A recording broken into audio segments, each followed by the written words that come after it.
आंध्र प्रदेश के मुख्यमंत्री चंद्रबाबू नायडू ने कहा कि पिछले 5 साल में प्रदेश के अंदर जो हुआ उसके लिए पूर्व सीएम जगन मोहन रेड्डी की तुलना केवल एक व्यक्ति से की जा सकती है और वह है पाब्लो एस्कोबार।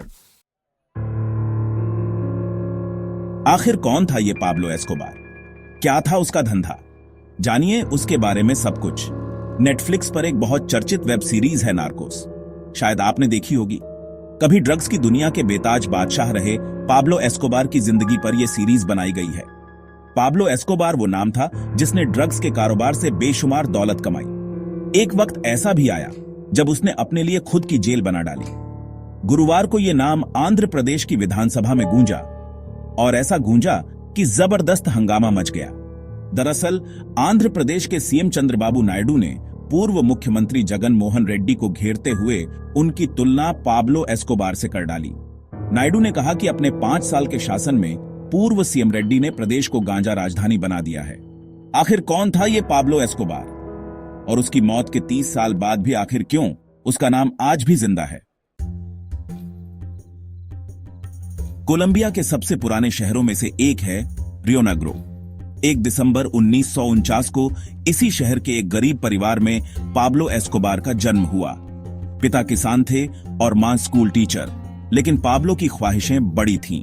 उसकी उम्र महज 15-16 साल की रही होगी जो वो छोटे मोटे क्राइम करने लगा था। स्कूल के नकली डिप्लोमा बनाना, इलेक्ट्रॉनिक सामान की तस्करी और कब्र के पत्थर चुराकर बेचने वाला पाब्लो देखते ही देखते कब पूरी तरह अपराध की दुनिया में उतर गया पता ही नहीं चला। उसकी पहली गिरफ्तारी महज 25 साल की उम्र में उस वक्त हुई जब उसने गाड़ियों की चोरी शुरू की। ये वो दौर था जब कोकीन का कारोबार धीरे धीरे कोलंबिया में अपनी पकड़ बना रहा था। पाब्लो जेल से बाहर निकला और इसी कोकीन के धंधे में उतर गया। पाब्लो ने अपना गैंग बनाया और ड्रग्स की तस्करी करने लगा। मेडेलिन कार्टेल नाम से उसका गैंग कोकीन के प्रोडक्शन और ट्रांसपोर्ट से लेकर बेचने तक का काम संभालता था।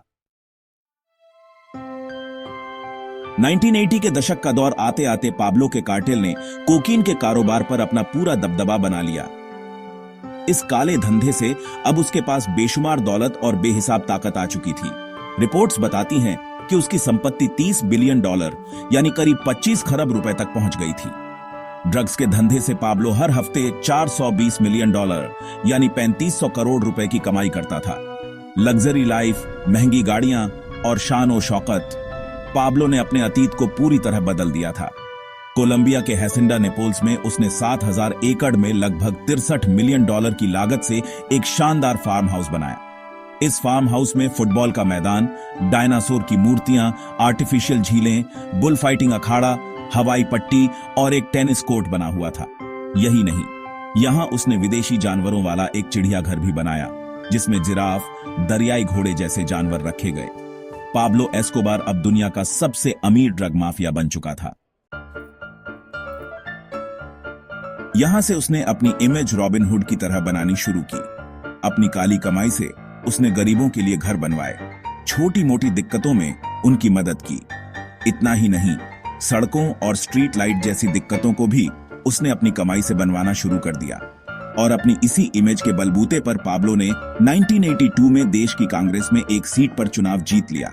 हालांकि उसके राजनीतिक जीवन पर काले धंधों की परछाई पड़ी और उसका यह नया करियर शुरू होने से पहले खत्म हो गया। अपने कोकीन के धंधे को फैलाने के लिए पाब्लो ने तस्करी के नए तरीके इजाद किए। पनडुब्बी और प्लेन के अलावा खोखली मूर्तियों में भरकर उसका गैंग कोकीन की तस्करी करता था। पाब्लो के पास अपने निजी प्लेन और हेलीकॉप्टर थे जिनका इस्तेमाल ड्रग्स की सप्लाई में किया जाता था। हालांकि धीरे धीरे उसके ऊपर कानून का शिकंजा कसना भी शुरू हुआ, लेकिन पाब्लो ने यहां भी अपनी दौलत का रुतबा दिखाया। 1991 में गिरफ्तार होने के बाद कोलंबियाई सरकार के साथ उसने एक समझौता किया और ला कैथेड्रल नाम से खुद की जेल बना डाली। इस जेल में नाइट क्लब, जकूजी और झरने जैसी सुविधाएं शामिल थीं। हालांकि 1 साल बाद ही यह समझौता टूट गया और जब उसे राज्य की जेल में शिफ्ट किया जा रहा था तो पाब्लो पुलिस की गिरफ्त से भाग निकला। 1990 के दशक में पाब्लो के अलावा कुछ और ड्रग्स माफिया भी खड़े हो गए। अब सरकार के साथ साथ उसकी लड़ाई इन दूसरे गैंग्स के साथ होने लगी थी। उसका नाम बम धमाकों से लेकर आतंकवादी घटनाओं में भी शामिल हो गया। 2 दिसंबर 1993 को एक ऑपरेशन के तहत मेडेलिन की एक छत पर कोलंबिया की पुलिस ने पाब्लो को गोली मारकर ढेर कर दिया। पाब्लो की मौत के साथ ही धीरे धीरे उसका कार्टेल भी खत्म हो गया। हालांकि मौत के करीब 30 साल बाद पाब्लो एस्कोबार का नाम आज भी जिंदा है और उसके ऊपर कई किताबें, फिल्में और वेब सीरीज बन चुकी हैं। 2 दिसंबर 1993 को कोलंबिया के मेडेलिन शहर में पाब्लो एस्कोबार की मृत्यु हुई थी। एस्कोबार 44 साल का था जब उसे कोलंबिया पुलिस ने गोली मारकर मार गिराया। एस्कोबार को पकड़ने के लिए अमेरिकी एजेंसियां, कोलंबिया की पुलिस और सरकार ने मिलकर एक बड़ा ऑपरेशन चलाया। सर्च ब्लॉक नाम की इस टीम ने एस्कोबार को 2 साल तक ढूंढा। आखिरकार उसे उसके छुपने के ठिकाने पर ट्रैक किया गया। जब पुलिस ने मेडेलिन के एक घर पर हमला किया तो एस्कोबार भागने की कोशिश कर रहा था। मुठभेड़ के दौरान उसे सिर, पैर और छाती में गोली लगी और मौके पर ही उसकी मौत हो गई। पाब्लो एस्कोबार पूरी दुनिया में किंग ऑफ कोकीन के नाम से कुख्यात था। कुछ साल पहले अमेरिका के ड्रग एनफोर्समेंट एडमिनिस्ट्रेशन के एजेंट रहे स्टीव मर्फी ने एक इंटरव्यू में कहा है कि पाब्लो के पास दुनिया भर का पैसा था। दूसरे तस्कर भी उसे पैसे देते थे। इतना ही नहीं, पाब्लो को मारने के लिए दुश्मनों ने 16 अरब रुपए खर्च कर दिए थे। ये दावा उसकी पत्नी ने एक इंटरव्यू में किया था। एस्कोबार की हिंसा और आतंक ने कोलंबिया को दहला दिया।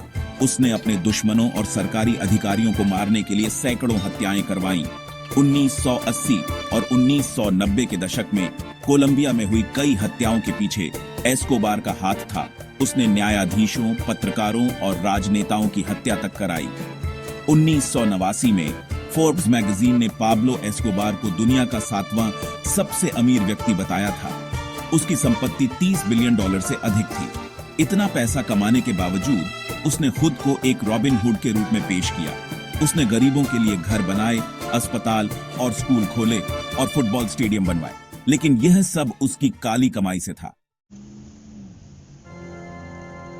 1976 में एस्कोबार ने मेडेलिन कार्टेल की स्थापना की, जो जल्द ही दुनिया का सबसे बड़ा ड्रग तस्करी नेटवर्क बन गया।